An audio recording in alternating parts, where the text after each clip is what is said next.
Did the past 4 years feel like they've gone slowly or flown by or what? Oh, it goes by in a blink.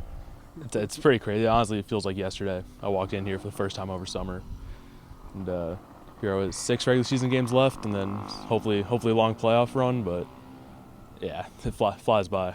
Correct me if I'm wrong. You committed here in 2018, no, you were 2020. You were in the middle of COVID. How did that come about? Like just deciding right in the middle of the world not going on.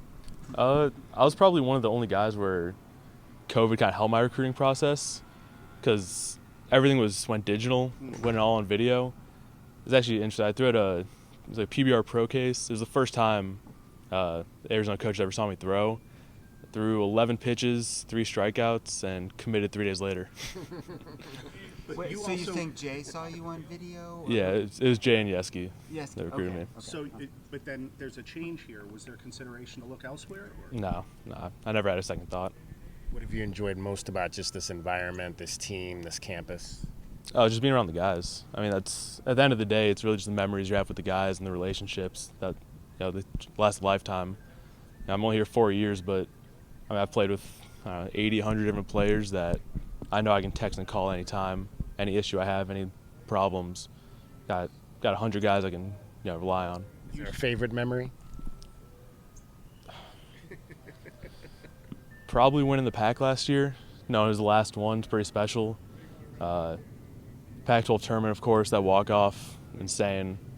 Yeah, I mean, it's just the big moments that you remember. Yeah, it's not even about the games. It's literally just being with the guys and being around the guys in those big moments is what makes it so special. You started the first home game here under Chip your freshman year. What do you remember about that game? I remember the game pretty well. I usually have a pretty good memory when it comes to kind of remembering my outings. I think there were some unearned runs. I believe they were all unearned. Yeah. but I mean that's baseball. It's growing up. Growing up when you're 11, 12, there's a million errors going on.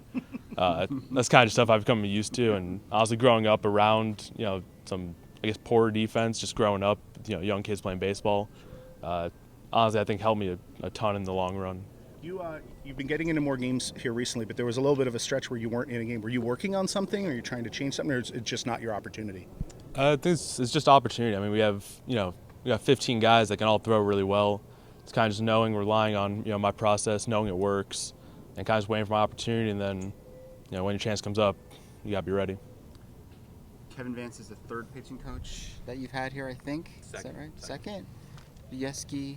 He never pitched for Never pitched for Yeski. Okay, second. What have you learned from Kevin Vance? How has he changed your approach or improved your game? It's just been a lot more analytical, data driven, which has been super interesting stuff. I'm super interested in. Hopefully, do it in the future. Kind of just knowing how to get your body to move the best for you. How everything's individualized here is, it's pretty unbelievable. Every guy has their own program, own warm-up, throwing routine, everything. It's all just specifically for you to get your body to move the best possible way. And how does John DeRowan kind of fit into that process as well? Do you have times? How often do you speak with him about strategy and what he's seeing? That guy's pitch-shaped god. That guy can make you throw. It's crazy. He just changes your grip a little bit. Boom, another 4 inches horizontal, 2 inches vertical. Just minor changes that he makes to make your pitches move how they're supposed to move. They changed your pitch mix a little bit. I feel like you were more changeup oriented when you first started out, and maybe a little bit more fastball curveball now. Yeah, so it was, under Dave Lawner, it was probably about 50-50 fastball changeup with a couple curveballs mixed in there. KV added a slider instead of the curveball, a lot sharper, a little harder. It kind of plays off the fastball really well. So it's kind of been more, fastball slider now. But changeup's still there whenever it's needed. I've thrown it a couple times in games, been successful with it so far. So it's there when I need it. How much family are you going to have here this weekend? I believe just my mom and dad. My grandparents were supposed to come out, but something happened. They can't. Did you get a chance to speak with Coach Lon last week, and what was that conversation like? I didn't. A couple guys I saw talking in center field, but I was getting ready to warm up. I didn't get a chance to say hi, but I would love to. There's, of course, no hard feelings. He's a great guy. Team-wise, how important is it to get some momentum going this weekend leading into the postseason? Yeah, I mean, especially when you get to playoffs. As I've been around for a little bit, kind of just knowing when you get to playoffs, you gotta get hot. A lot of times, it's not even the best team wins; the hottest team wins.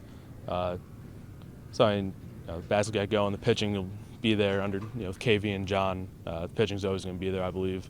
You trust the process. But yeah, it's just getting everything rolling at the right time, and I think it's a good time to do it. Of course, leading up to the postseason, and getting ready for a playoff push where hopefully win a couple games, make a little run in the conference tourney, and host one here would be awesome. You mentioned your favorite team moments. What's your favorite personal moment for you wearing a Wildcats jersey?